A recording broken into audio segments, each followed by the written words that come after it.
ጤና ይስጥልን የተከበራችሁ የህብር ሬዲዮ ቤተሰቦችና አድማጮች ዕለቱን ዜናዎችን እናሰማችኋለን። ዜናውን እናሰማችሁን ሀብታሙ አሰፋና ታምሩ ገዳን ባለንበት ሰዓት አቆጣጠር የዛሬ ሚያዝያ 2 ቀን 2017 ዓ.ም ዜናዎችን ከማሰማታችን በፊት አርዕስተ ዜናውን እናስቀድማለን። የፋኖ የተቀናጀ ወታደራዊ ጥቃትና የአገዛዙ ጦር ሽንፈት፣ ኦብነግ ለተለጣፊ ኦብነግ ጌታቸው ረዳ ቁጭት፣ የታገተው አሽከርካሪ መገደል፣ የትራምፕ ማፈግፈግ፣ የድራማው ኮሚሽን አፈናውና የፖለቲካ እስረኛው ጀነራል አልቡርሃንና አስመራ የሚሉና ሌሎችም ወቅታዊ ዜናዎች ያሉን ዝርዝሩን ነው።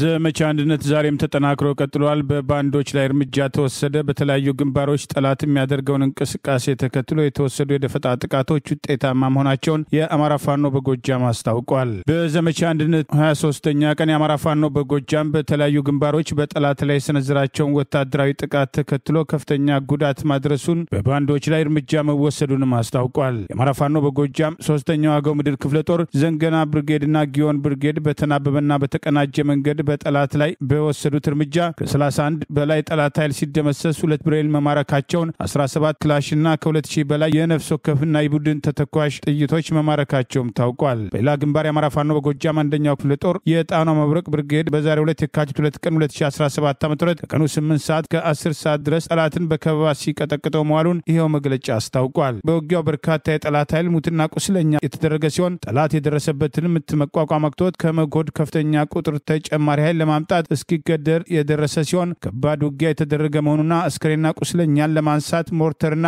መድፍ ጭምር ለሽፋን ሲተኩስ እንደነበር ይሄው መግለጫ ጠቅሷል። በሌላ ግንባር የአማራ ፋኖ በጎጃም 7ኛው አዲስ ዓለማየሁ ክፍለ ጦር ደጃዝማች ተድላ ጓሉ ብርጌድ ጃማ ቀጠና ላይ ከጠዋቱ 12 ሰዓት ከ2 ሰዓት ድረስ በነበረ ውጊያ 8 ጠላት ኃይል በመደምሰስ 7 በማቁሰል ታሪክ መስራታቸውንም የአማራ ፋኖ በጎጃም ዛሬ ሚያዝያ 2 ቀን 2017 ባወጣው በዚሁ መግለጫ ጠቅሷል። በሌላ ግንባር 6ኛው የአማራ ፋኖ በጎጃም ቀኝ ጌታ የወፍታይ ንጉሴ ክፍለ ጦር ሰናና አባጅሜ ብርጌድ በዛሬው ዕለት በፈጸመው ታላቅ ጀብዶ የአብይ አገዛዝ ስልጣን አስጠባቂ ጦር ከደብረ ማርቆስ ወደ ረቡ ገበያ ሬሽን ለመቀባበል ሲጓዝ የደማን በተባለ አካባቢ በጀግኖቹ በደፈጣ ሲቀጠቀጥ መዋሉን ይሄው መግለጫ አስታውቋል። በዚህም አንድ ወራል ወታደራዊ ተሽከርካሪ፣ አንድ የጠላት መጠቀሚያ አምቡላንስ፣ አንድ ካሶኒ ተሽከርካሪ ሙሉ ለሙሉ ከጥቅም ውጪ መሆናቸውን፣ 23 ያገዛዙ ጦር መቁሰላቸውን፣ ከ15 በላይ ጠላት ኃይል የተደመሰሰ ሲሆን ክላሽን ጨምሮ የተለያዩ ተተኳሾች መማረክ መቻሉን፣ 3 መደበኛ ክላሾችና አንድ ልዩ የኮማንዶ ክላሽ ጭምር መማረኩም ታውቋል። ይበንዲ እንዳለ በባንዶች ላይ በተወሰደ እርምጃም ሸጋዊ ዘንጋው የሰላምና ደህንነት ኃላፊ ባወቅ ሞላ የስናን ወረዳ የብልጽግና ፓርቲ ጽህፈት ቤት ኃላፊ ከና አጃቢውና ገበያው አለሙ የተባለ የረቡ ገበያ መዘጋጃ ቤት ኃላፊ ህዝባቸውን ከአገዛዙ ጋር በመሆን ሲያስጨፈጭፉ ሲጠቁሙና ህዝቡን ሲያጉላሉ የነበሩ ባንዶች ላይ በዚህ ውጊያ ተመተው የቆሰሉ ሲሆን አንድ የአገዛዙ ሹፌር ህይወቱ ማለፉ ታውቋል። ዘግይቶ በደረሰኝ መረጃ የሰላምና ደህንነት ኃላፊው ባንዳው ሸጋዊ ዘንጋው በውጊያው በደረሰበት የመቁሰል አደጋ ህይወቱ ማለፉ ታውቋል። ይኸው የረቡ ገበያ ሰላምና ደህንነት ኃላፊ የነበረ ግለሰብ በአማራ ህዝብ ላይ የተከፈተውን ጦርነት በመደገፍ ከአብይ አገዛዝ ጋር በባንዳነት የተሰለፈና ለበርካታ ንጹሃን ሞት ተጠያቂ እንደነበር ታውቋል። ይበንዲ እንዳለ ከውጊያና ከማደራጀት ስራዎች በተጨማሪ የአማራ ፋኖ በጎጃም 8ኛው በላይ ዘለቀ ክፍለ ጦር ሽፈራው ገርባው ብርጌድ ለወራት ያሰለጠናቸውን በርካታ ፋኖችን ዛሬ በይፋ ስነ ስርዓት አስመርቋል። ከበላይ ዘለቀ ክፍለ ጦር ከፍተኛ አመራሮች አንዱ አርበኛ ጥላሁን አበጀ በአማራ ፋኖ በጎጃም በላይ ዘለቀ ክፍለ ጦር ስር ሽፈራው ገርባው ብርጌድ ለወራት ሲያሰለጥናቸው የነበሩ በርካታ ቁጥር ያላቸው የፋኖ ሰራዊት አባላት የአማራ ፋኖ በጎጃም ከፍተኛ አመራሮችና የበላይ ዘለቀ ክፍለ ጦር አመራሮች በተገኙበት ማስመረቃቸውን ባወጣው ተጨማሪ መረጃ ገልጸዋል። በአማራ ፋኖ ታሪክ በቁጥሩና በአይነቱ የመጀመሪያ ነው የተባለው የሽፈራው ገርባው ብርጌድ 2ኛ ዙር አንድነት ኮርስ ተመራቂዎችን ለማስመረቅ የተገኙት የአማራ ፋኖ በጎጃም ቀጠና 10 መምሪያ ኃላፊ አርበኛ የቆየ ሞላ ይህን አይነት ተመራቂ በብርጌድ ደረጃ በአማራ ፋኖ ስልጠና አይተው እንደማያውቁ መግለጻቸውን ጠቅሶ ቀጠናው የወሎና የሸዋ መገናኛ ኮሪደር እንደመሆኑ በቀጣይም ይህን አይነት ወታደራዊ ስልጠና ተጠናክሮ እንደሚቀጥል ማስታወቃቸውን ገልጿል። ሌሎች የአማራ ፋኖ በጎጃም ፖለቲካ መኮንኖችና የክፍለ ጦሩ አመራሮች የተገኙ ሲሆን የፋኖ ሰራዊታችንን በማዘመንና አንድነታችንን በማጠናከር የጠላትን እቅድ ድባቅ መምታት አለብን ሲሉ የአማራ ፋኖ በጎጃም 8ኛው በላይ ዘለቀ ክፍለ ጦር ሰብሳቢ ፋኖ ምስጋናው ይታየው በዚህ ወቅት መግለጻቸውን አርበኛ ጥላሁን አበጀ አስታውቋል። የቀድሞው የትግራይ ክልል ጊዜያዊ አስተዳደር ፕሬዝዳንት አቶ ጌታቸው ረዳ በትግራይ ክልል ቀጣይ ፖለቲካ ውስጥ መሳተፍም እንደሚፈልጉ አስታወቁ። ላለፉትም 20 ዓመታት በኢትዮጵያ ፖለቲካ ውስጥ የተሳተፉትም ክልሉን ለ2 ዓመታት የመሩት ቀጣዩ የስልጣን ማረፊያቸው ለጊዜው ያልታወቀው አቶ ጌታቸው ረዳ ከቢቢሲ ፎከስ ኦን አፍሪካ ፕሮግራም ጋር ቃለ ምልልስም አድርገዋል። በዚሁ ቃለ ምልልሳቸው በእርሳቸው የስልጣን ዘመን ስኬትና ውድቀትም ያሏቸው ጉዳዮችንም ያነሱ ሲሆን ከስኬት መካከል በክልሉ አንዣቦ የነበረውን ጦርነትን እንዳይፈጸም ማድረጋቸውን ለውጥና ሰላም ያላቸው ተነሳሽነትና ጉጉትም ከስኬቶች መካከል ተጠቃሽ ናቸው ብለዋል። ስለ ስልጣን መልቀቅም ጉዳይ በተመለከተም የፖለቲካ አመራሩ ሂደቱንና የእርሳቸውን አመራር ለማበላሸት ሁሉንም አይነትም ጥረትም ሲያደርግ ነበር ያሉት ጌታቸው ረዳ ነገር ግን የፖለቲካ አመራሩ ብቻም አይደለም ወታደራዊ አመራሩም በሆነ ደረጃ የዚህ አካል ነበረ ዋንኛም ተጠያቂም ባላደርገውም ውስጣዊ የፖለቲካ ሽኩቻ መኖሩ በአንድ አመት ውስጥ ልናስከናውን ይገባ የነበሩና መከናወን የነበረባቸው ነገሮችን እንዳንፈጽም አድርጎናል። የእኔም ስልጣን መልቀቅ የብዙ ምክንያቶች ውጤት ነው ብለዋል። አቶ ጌታቸው በመቀጠልም ከሁሉም ዋንኛ ግን የትግራይ ክልል ህዝብ ህይወትም ዲከብድ ያደረገው የፓርቲው ውስጣዊ ሽኩቻ ነው ብለውታል። በትላንትናው ዕለት ከቢቢሲ ጋር ቆይታ ያደረጉት ጌታቸው ረዳም የቀድሞ ምክትላቸው አዲሱ የክልሉ ጊዜያዊ ፕሬዝዳንት ሌተና ጀነራል ታደሰ ወረደ በቀድሞ የስልጣን ዘመናቸው የሥራ ዝርዝር መፈጸም አለመቻላቸውን ጠቅሰው ጀነራል ታደሰን በወቅቱም ከስልጣን አለማባረሬ የኔ ውድቀት ነው የእርሱ ማለትም የጀነራል ታደሰም የሥራ ዝርዝር ለውድቀትም የተሞላ ነበር የእርሱም ውድቀት ግን የኔ ውድቀት ናቸው ብለዋል። የትግራይ ክልል ፖለቲካ በጣም አስቸጋሪ እንደሆነ የገለጹት አቶ ጌታቸው ይህንን አባባላቸውንም ሲያብራሩ ራሱን በራሱ የሚመራ አካል ተደርጎ የሚቆጠር የሚመስል የተደራጀ ሰራዊት ያለበት ብቸኛው ክልል የኛ ክልል ነው። የፕሪቶሪያው የሰላም ስምምነት ይህንን ያልተለመደ ሁኔታን እንዲፈታም ይጠበቅ ነበር። ፕሬዝዳንቱ ውሳኔ የሚያስተላልፍበትና ውሳኔውን በምክትሉ ማለትም በጀነራል ታደሰ በቁም ነገር የማይወሰድበት ሁኔታ ነበረም ብለዋል። አቶ ጌታቸው ረዳ በክልሉ ለተፈጸሙ ስኬቶችም ሆነ ውድቀቶች ኃላፊነትና ተጠያቂነትም እንደሚወስዱም ተናግረዋል። በጥቂት ቀናት ውስጥ ለተለያዩ የአገር ውስጥና የውጪ አገራት መገናኛ ብዙሃን አስተያየታቸውን የሰጡት አቶ ጌታቸው ረዳም ቀጣዩ የስልጣን ማረፊያቸው በፌደራል ደረጃም ይሁን ወይም በክልል ስለመሆኑ ባይታወቅም በትግራይ ፖለቲካ ውስጥ የመሳተፍ ፍላጎት እንዳላቸው ገልጸዋል። የአማራ ፋኖ አንድነት በጎንደር ዘመቻ አንድነት አጠናክሮ መቀጠሉን ገለጸ። ከፓዌና ሱዳን ጠረፍ የተንቀሳቀሰው የአብይ አገዛዝ ስልጣን አስጠባቂ ጦር በፋኖ የደረሰበትን ምት መቋቋም ሲያቅተው በሰላማዊ ሰዎች ላይ ከባድ ጉዳት ማድረሱን ንብረት መዝረፍና ማውደሙን ጠቀሰ።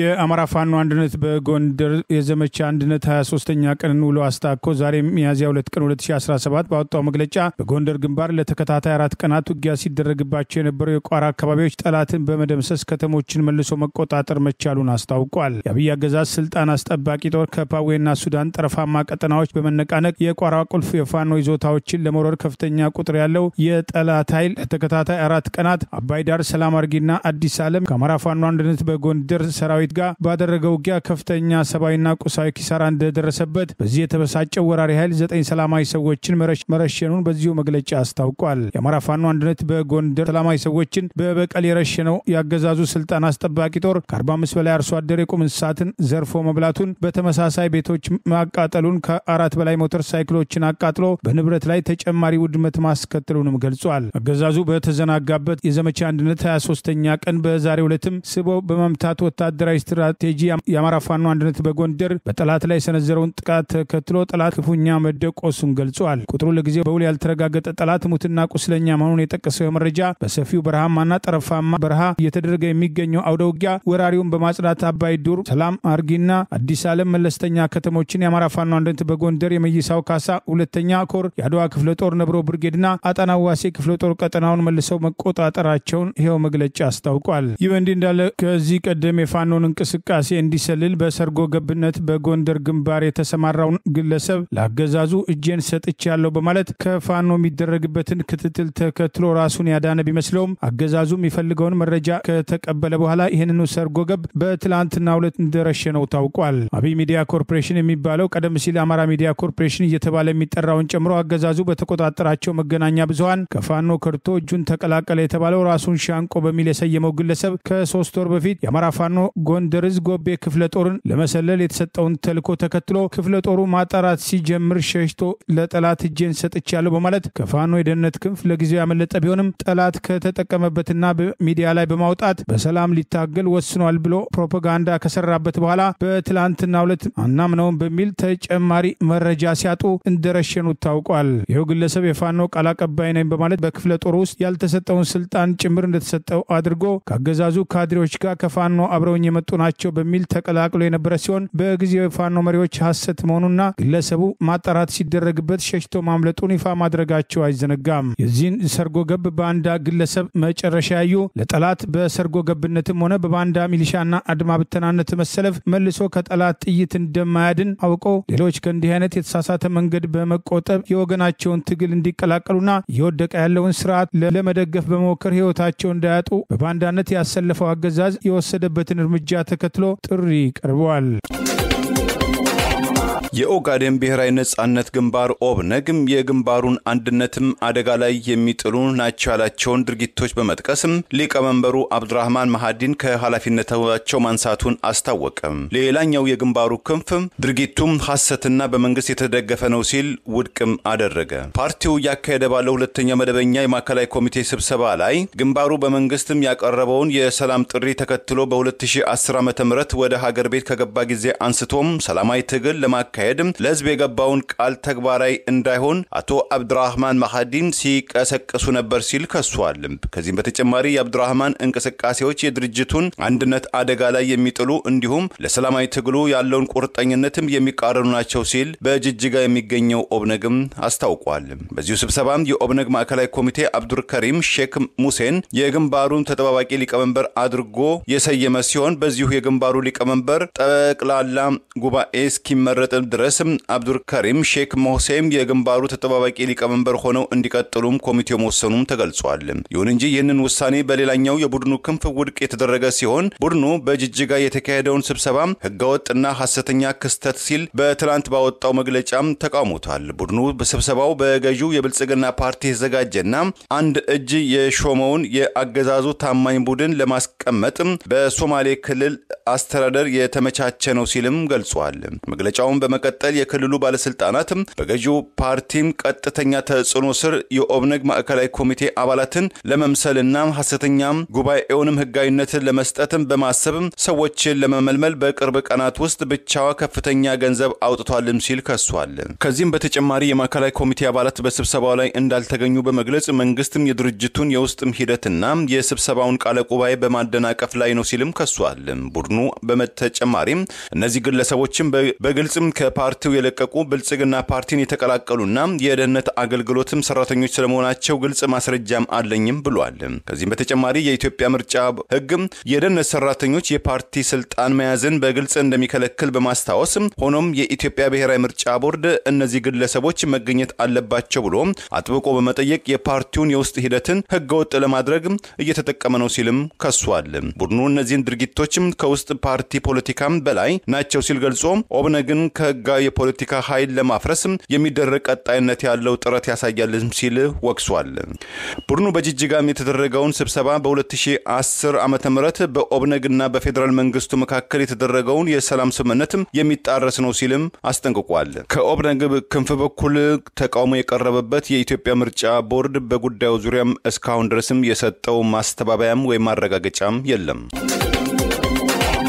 የአማራ ማህበር በአሜሪካ በህዝቡ ላይ ጦርነት የከፈተው የአብይ አህመድ አገዛዝ በአማራ ላይ ባወጀው ጦርነት ሳቢያ በሚሊዮን የሚቆጠሩ ህጻናት ከትምህርት ገበታ ውጪ መሆናቸውና በሺ የሚቆጠሩ ትምህርት ቤቶች ስራቸውን ማቆማቸውን ዛሬ ባወጣው መግለጫ ይፋ አድርጓል። የአማራ ማህበር በአሜሪካ ዛሬ ሚያዝያ 2 ቀን 2017 ዓ.ም እየተካሄደ በሚገኝ በአማራ ህዝብ ላይ የተከፈተው ጦርነት ውስጥ ባለው የትምህርት ሁኔታ ላይ ልዩ ምርመራ ዘገባ ያወጣ ሲሆን ይህ ሪፖርት ጦርነትና ፖለቲካ ሁከት በትምህርት አሰጣጥና በአካባቢ ትምህርት መሰረት መሰረተ ልማቶች ላይ ያሳደረው ተጽዕኖ አጠቃላይ እይታ ለማቅረብ ያለመ መሆኑን ጠቅሶ በዚህም የአብይ አገዛዝ በአማራ ላይ ባወጀው የአማራ ጦርነት በሚሊዮን የሚቆጠሩ ህጻናት ከትምህርት ገበታ የተገለሉ ሲሆን በሺህ የሚቆጠሩ ትምህርት ቤቶችም ስራቸውን ማቆማቸውን ይፋ አድርገዋል። በአቶ ቴዎድሮስ ትርፌ የሚመራ የአማራ ማህበር በአሜሪካ ዛሬ ባወጣው በዚሁ የምርመራ ሪፖርት የአማራ ክልል ከ4 ዓመታት በላይ በዘለቀ ያልተቋረጠ የብሔር ጦርነት ውስጥ ገብቶ እንደሚገኝ አስታውሶ የቅርብ ጊዜው ጦርነት በክልሉና አጎራባች አካባቢዎች ከ30 በላይ ዋና ዋና ከተሞችን አጠቃሎ በሚያዝያ 2015 ዓ.ም ከ2 ዓመት በፊት የተካሄደው ክልላዊ ህዝባዊ ተቃውሞ ሰልፎችን ተከትሎ የተፈጠረው በአማራ ህዝብ ላይ የተከፈተው ጦርነት በትምህርቱ ዘርፍ የደረሱ ጉዳቶችን በዋናነት ዘርዝሯል። ከ2 ዓመት በፊት በሚያዝያ 2015 ዓ.ም በአማራ ክልል በተደረጉ ሰልፎች በመላው ኢትዮጵያ በአማራ ተወላጆች ላይ እየደረሰ ያለው የዘር ማጽዳት፣ የፖለቲካ መገለል፣ የጉዞ ገደብ፣ ቤት ማፍረስና ማፈናቀልና መሰል ድርጊቶች እንዲቆሙ የጠየቀ ቢሆንም የአማራ ህዝብ ጥያቄዎችን ከመመለስ ይልቅ በዚያው ሚያዝያ 2015 ከ2 ዓመት በፊት መገባደጃው ላይ በአብይ አህመድ የሚመራው የኦሮሞ ብልጽግና ፓርቲ አገዛዙ በጽንፈኞች ላይ የሚደረገውን የህግ ማስከበር ዘመቻ ብሎ በማወጅ ለሁለት ተከታታይ ዓመታት በኦሮሞ ብልጽግና ወታደሮች የገዢው ኃይሎች በአማራ ፋኖ ራስን የመከላከል ኃይል መካከል ጦርነት እየተካሄደ እንደሚገኝ አስታውሶ የትጥቅ ጦርነት ከተጀመረ ጊዜ አንስቶ ግጭቱ ወደ ሁሉም የክልሉ አስተዳደር ዞኖች በመስፋፋት በሚሊዮን የሚቆጠሩ ነዋሪዎችን ክፉኛ መጉዳቱን ገልጿል። በጦርነቱ ሂደት ወቅት በመላው የአማራ ክልልና ሌሎች የኢትዮጵያ አካባቢዎች ባገዛዙ ታጣቂዎች እጅ በአማራ ሰላማዊ ህዝብ ላይ የሚፈጸመውን ከፍተኛ የዓለም አቀፍ ህግ ጥሰቶች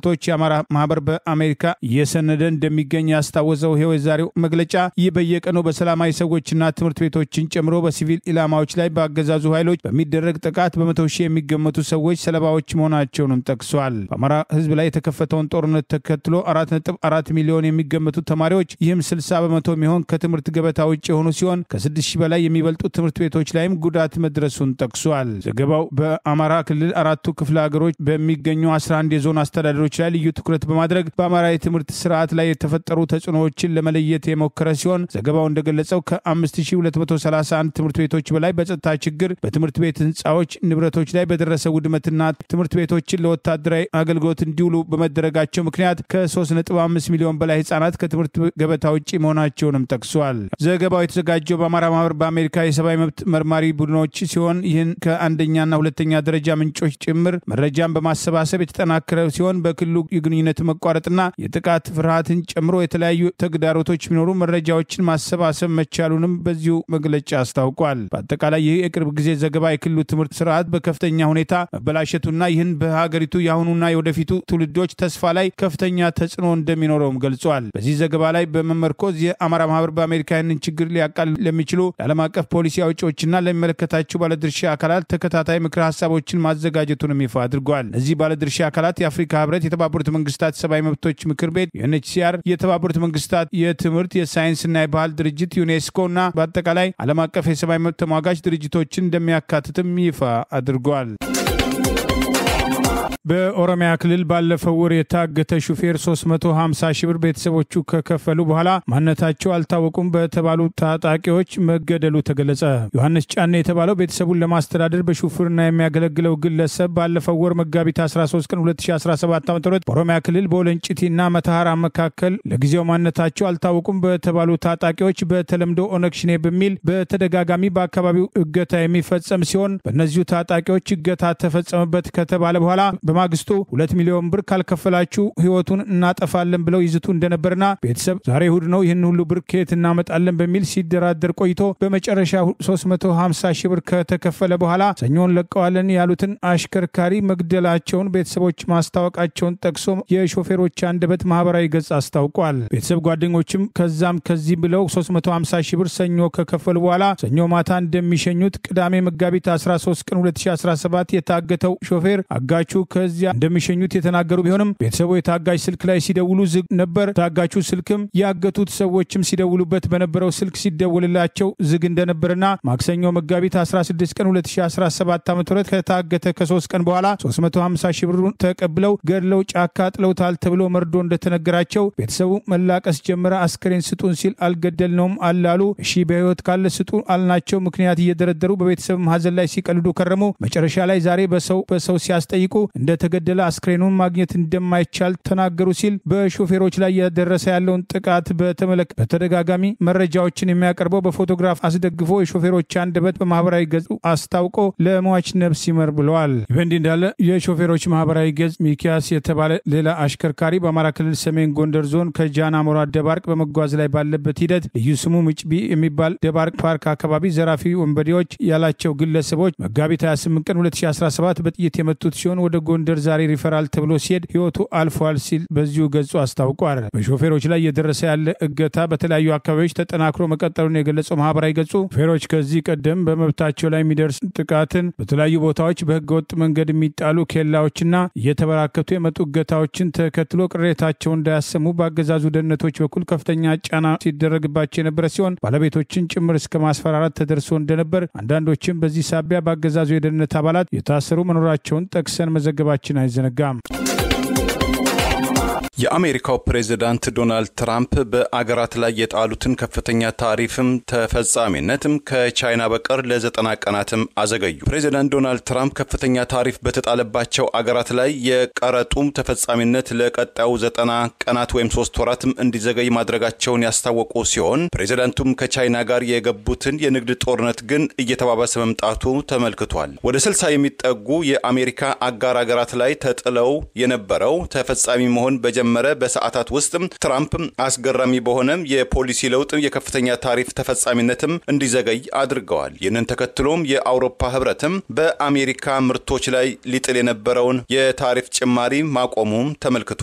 በዚህ መሰረት በአገራቱ ጋር በሚደረገው ድርድር እንዲቀጥልና ሁሉም አገራት የሚከፍሉትም ዝቅተኛ የሆነውን 10% ቀረጥም እንዲሆን ፕሬዝዳንቱ አስታውቀዋል። ዶናልድ ትራምፕ ይህንን ውሳኔ ባስተላለፉበት በተመሳይ ጊዜ አክብሮት ይጎርላታል ባሏትም በቻይና ላይ ተጥሎ የነበረው የ104 ቀረጥ በ125 በመቶ ማሳደጉም ታውቋል። ፕሬዝዳንቱ በቻይና ላይ ይህንን ውሳኔ ያሳለፉት ቻይና ከአሜሪካ በሚገቡ ምርቶች ላይ የ84 በመቶ ቀረጥ እንደምትል ማስታወቋን ተከትሎ መሆኑንም ገልጸዋል። ሁለቱ ሀገራት ማለትም አሜሪካና ቻይና በዚህ የንግድ ጦርነት ውስጥ የገቡት ዶናልድ ትራምፕ ወደ አሜሪካ በሚገቡ ሁሉም ምርቶች ላይ ታክስ እንዲጣል በማድረግ በዓለም የንግድ ስርዓት ላይ ባለፉት 10 ዓመታት ውስጥ ያልታየ ለውጥም ካደረጉ ከሳምንት በኋላ መሆኑም ተመልክቷል። ፕሬዝዳንት ትራምፕ ባለፈው ሳምንት ውሳኔያቸው ከሁሉም አገራት በሚገቡ ምርቶች ላይ ዝቅተኛ መነሻ ያሉትን የ10 በመቶ ታክስም እንዲጣል መወሰናቸው መዘገባችን አይዘነጋም። ነጩ ቤተ መንግስትም የለየላቸው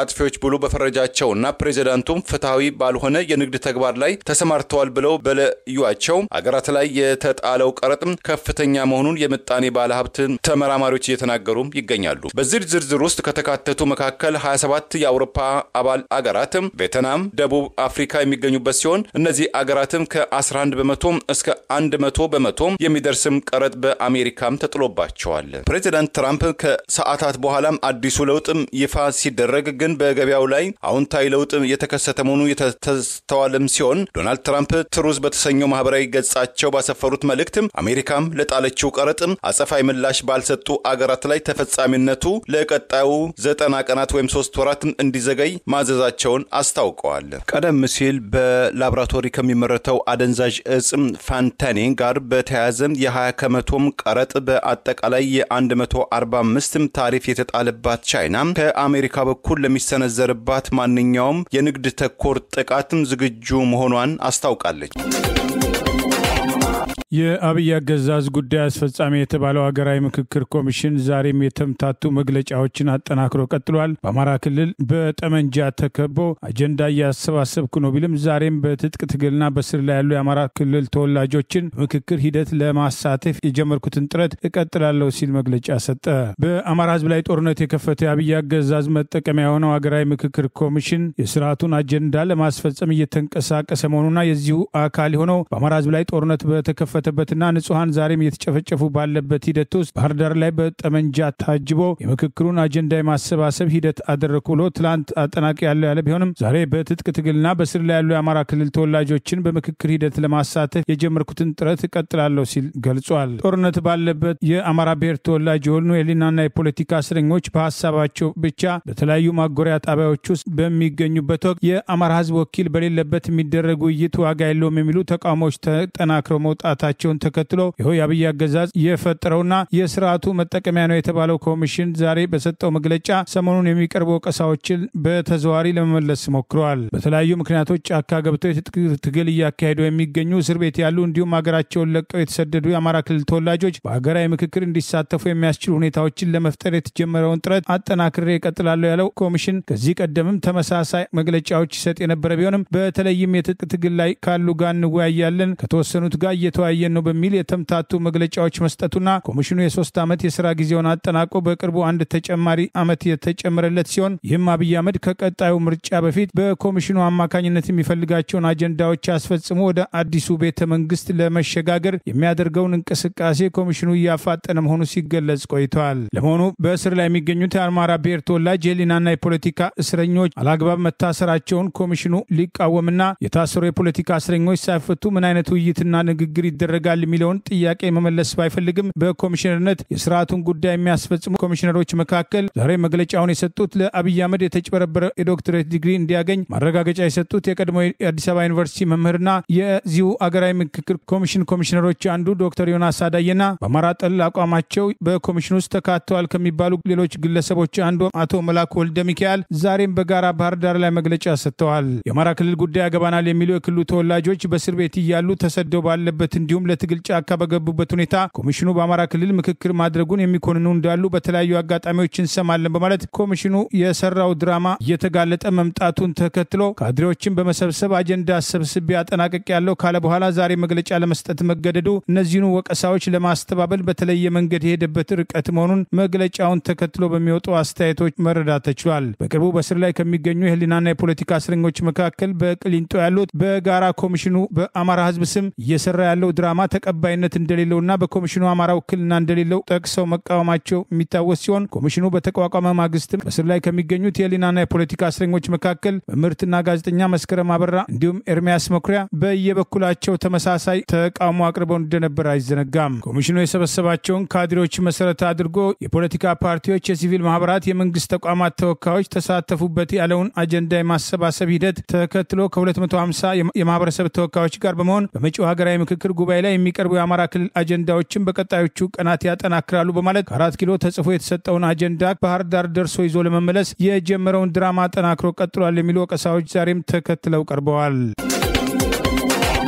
በአማራ ማንነታቸው ሳቢያ ከታሰሩ የፖለቲካ እስረኞች መካከል አንዱ ፍርድ ቤት ሲለቀው የአገዛዙ የደህንነት አባላት አፍነው ክብር ላይ ወስደውታል። ዛሬም በቅሊንጦ የአማራ ብሔር ተወላጅ የፖለቲካ እስረኞች ላይ ድብደባና ጥቃት እየተፈጸመ ነው። በአማራ ማንነታቸው ሳቢያ ከታሰሩ የህሊናና የፖለቲካ እስረኞች አንዱ ሚካኤል መላክ አገዛዙ የሽብር ሂደትን ረድተሃል በሚል ያቀረበበትን የፈጠራ ክስ ተከትሎ በዋስትና የሚያስከለክል ጉዳይ የለም በሚል ክርክር ሲያደርግ የቆየ ቢሆንም የፌዴራል ከፍተኛ ፍርድ ቤት በ300 ሺህ ብር ዋስትና እንዲፈታ የበየነለት ሲሆን ይህን ተከትሎ የዋስትናው ገንዘብ አስይዞ ከቅሊንጦ ማረሚያ ቤት ሲወጣ ከበር ላይ በአገዛዙ የደህንነት አባላት ታፍኖ መወሰዱ ታውቋል። ከዚህ ቀደም በተመሳሳይ በ100 ሺህ ብር ዋስትና እንዲወጡ የተደረጉ የአማራ ብሔር ተወላጅ የፖለቲካ እስረኞች መካከል ሁለቱ ታፍነው መወሰዳቸውን ጠቅሰን የዘገብን ሲሆን በአንድ በኩል የፍርድ ቤት ትዕዛዝ አላከብርም በሚል የፖለቲካ እስረኞችን ሕክምና ጭምር የማይወስደው የፍርድ ቤቱ አስተዳደር አጣብቂኝ ውስጥ መግባቱን ተከትሎ የዛሬውን የፍርድ ቤት ውሳኔ ተከትሎ ፈትቼዋለሁ ያለ ቢሆንም አስቀድመው የተደወለላቸው የአገዛዙ የደህንነት አባላት መኪና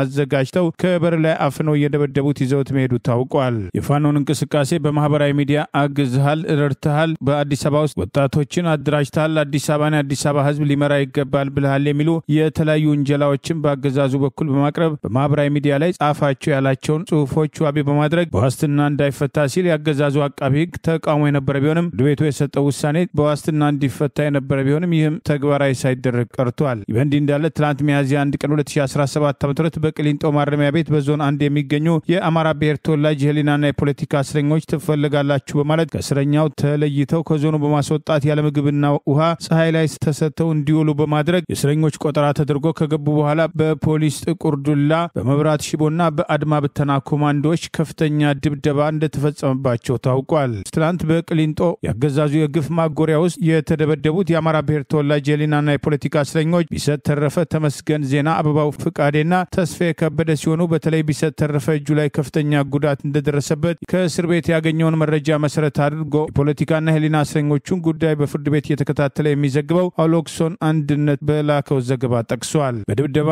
ጉዳት የደረሰባቸው የአማራ ብሔር ተወላጅ የፖለቲካ እስረኞች ሕክምና የተከለከሉ ሲሆን ከተደበደቡ በኋላ ሕክምና እንዲሄዱ በሚል ርኅራኄ ባሳዩ ጥቂት የእስር ቤቱ ጠባቂዎች ልመና ወደ ሕክምና በተለይ በከፍተኛ ደረጃ የተጎዳው ተስፋዬ ከበደ የሄደ ሲሆን የጉዳት መጠኑ ማወቅ እንዳልተቻለ በዚሁ ዘገባ ጠቅሷል። በቅሊንጦ ማረሚያ ቤት የአማራ ብሔር ተወላጅ የፖለቲካና የህሊና እስረኞችን ሆን ብለው የሚያሰቃዩ ኮማንደር ንጉሴ ጉርሜሳ ጥበቃና ደህንነት ኃላፊ፣ ዋና ኢንስፔክተር ኢብራሂም እስረኛ አስተዳደር ኃላፊና ኢንስፔክተር መስፍን ጥበቃ ኃላፊ የተባሉት ከፈለግን እንገላችኋለን በማለት በተደጋጋሚ በእስረኞች ላይ እንደሚዝቱ መንግስታችን ተነካ በሚል ለአገዛዙ ያላቸውን ውግንና በተለያየ መንገድ በመግለጽ ለአማራ ብሔር ተወላጅ የህሊናና የፖለቲካ እስረኞች እጅግ የመረረ ጥላቻ እንዳላቸው ለማወቅ ተችሏል። ከእስር ቤት በር ላይ የታፈነው ሚካኤል መላክንም ሆነ በቅሊንጦ እስር ቤት የተደበደቡትን የፖለቲካ እስረኞች በተመለከተ የሰብአዊ መብት ተሟጋቾች መገናኛ ብዙሃን ለጉዳዩ ትኩረት ሊሰጡ እንደሚገባ ጥሪ ቀርበዋል። ከ5 ቀናት በፊት ተኩስ ተከፍቶባቸው ከባህር ዳር ወደ አዲስ አበባ ሲጓዙ የታፈኑ መንገደኞች ቤተሰቦቻቸው ጋር እየተደወለ እስከ 1.5 ሚሊዮን ብር እንዲከፍሉ እየተገደዱ ሲሆን ክፍያው በባንክ እንደሚፈጸምና መረጃውን በአደባባይ የሚያወጡ ከሆነ በታጋቾች ላይ እርምጃ እንወስዳለን እያሉ እያስፈራሯቸው መሆኑን ጉዳዩን የሚከታተሉ ወገኖች ይፋ አድርገዋል። አገዛዙ ዛሬም በብርቱካን ጉዳይ ተጨማሪ ዶክመንተሪ ይዞ ወጥቷል። ከ5 ቀናት በፊት መጋቢት 27 ቀን 2017 ዓ.ም ከባህር ዳር ከተማ ተነስተው ወደ አዲስ አበባ በአውቶቡስ ሲጓዙ የነበሩ ተሳፋሪዎች ላይ በኦሮሚያ ክልል ሰሜን ሸዋ ዞን ጎሃጽዮን ከተማ አቅራቢያ የሩምታ ተኩስ በመክፈት በተቀነባበረ ሁኔታ የሰው ሕይወት እንዲጠፋና መንገደኞች እንዲታገዱ ያደረጉበትን እርምጃ ተከትሎ ዛሬም የደረሱበትን ያላወቁ ቤተሰቦች እየተደወለላቸው ገንዘብ በታጋቾቹ ስም እንዲልኩ እየተጠየቁ መሆኑን ያገኘነው መረጃ ይገልጻል። በተደጋጋሚ በአካባቢው ተመሳሳይ እገታ የሚፈጸም ሲሆን በመጋቢት ወር ብቻ ለሶስተኛ ጊዜ የተፈጸመውን ይህንን እገታ ተከትሎ አገዛዙ ዛሬም ዝምታ የመረጠ ሲሆን ቤተሰቦች በባንክ ጭምር በአንድ ታጋች እስከ 1.5 ሚሊዮን ብር የሚሆን ገንዘብ እንዲልኩ በአደባባይ ገንዘብ መላካቸውን የሚገልጹ ከሆነ በታጋቾቹ ላይ እርምጃ እንደሚወሰድ ጭምር የታጋቾቹን ሰቆቃ እያሰሙና እየደበደቡ ጭምር ወደ ቤተሰቦቻቸው እንደሚያስደውሏቸው ያገኘነው መረጃ ይገልጻል። በእንዲህ እንዳለ አገዛዙ ዛሬም ድረስ ከደምቢዶሎ ዩኒቨርሲቲ ታፍነው የደረሱበት ያልታወቁ የአማራ ብሔር ተወላጅ የዩኒቨርሲቲ ተማሪዎችን ጉዳይ እስከ መጨረሻው ድረስ ለማዳፈንና ከዚያም በኋላ ከደምቢዶሎ ዩኒቨርሲቲ ታፍና ዛሬም ድረስ የደረሰችበት ያልታወቀችውን የ5 ዓመት የዩኒቨርሲቲ ተማሪ ቤዛ ተሾመን ጨምሮ በየጊዜው በእገታ ሳቢያ ህይወታቸው የሚያልፍና የሚታፈኑ ዜጎችን ጉዳይ ለማዳፈንና ህዝቡ በአይኑ የሚያያቸውን ድርጊቶች እንዲክድ ለማድረግ ዛሬም በአገዛዙ ቁጥጥር ስር ሆና በፖሊስ ተደብድባ በሽብር ጭምር እንደ ኢቢኤስ ጋዜጠኞች ሁሉ የተከሰሰችው ብርቱካን ተመስገን ጉዳይ ላይ ሁለተኛ ክፍል ያለውን ዶክመንተሪ ይፋ አድርገዋል። በዛሬው ዶክመንተሪ ባሏ ያለውና ከሌላ ሴት ጋር የሙሽራ ፎቶ የነበረው ግለሰብ ባለፈው ዶክመንተሪ ይፋ መደረጉ አገዛዙን ጭምር መሳቂያ ሲያደርግ የነበረ ሲሆን ያለፈውን ዶክመንተሪ ተከትሎ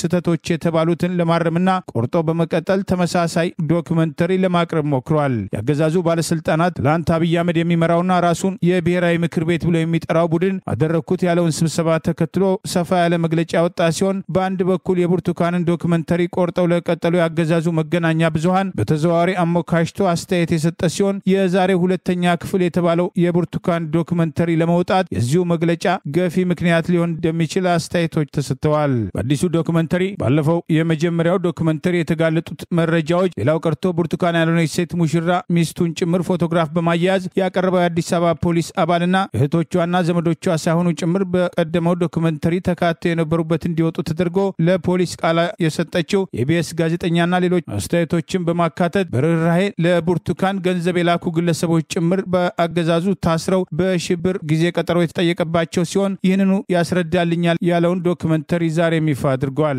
ኦሮሚያ ክልል በተደጋጋሚ የአማራ ብሔር ተወላጆች ላይ አነጣጥሮ እየተፈጸመ ያለው እገታ እስካለፈው ቅዳሜ ድረስ ተጠናክሮ የቀጠለ ቢሆንም ይህንን ተከትሎ ያገዛዙ መገናኛ ብዙሃንም ሆነ ባለስልጣናቱ ዛሬም ዝምታ መርጠው የእገታ ዜናዎችን በማህበራዊ ሚዲያ ጭምር እንዳይሰሩ ጫና እያሳደሩ እንደሚገኝ የተጠቀሰ ይገኛል። አገዛዙ ቀደም ሲል በብርቱካን ላይ የሰራው ዶክመንተሪ ራሱን በራሱ ያጋለጠና ከዚህ ቀደም ህወሓት ጂሃዳዊ ሐረካትን ጨምሮ ጨምሮ የተለያዩ ወገኖችን እያሰረ በሽብር ክስ እየከሰሰና የፈጠራ ዶክመንተሪ ሲሰራ ከነበረበት ዘመንም የባሰና ራሳቸውን የበለጠ ያጋለጠ እንደነበር አስተያየት ሲሰጥ የቆየ ሲሆን የብርቱካን ጉዳይ ሐሰት ነው ያለው አገዛዝ የሌሎቹ የታጋቾች ጉዳይ ምን ደረሰ የሚለውን ጥያቄ ዛሬም ድረስ ለመመለስ ፍላጎትና አቅም እንደሌለው ጭምር ዶክመንተሪውን ተከትሎ የሚሰጡ አስተያየቶች ሲገለጹ ቆይተዋል።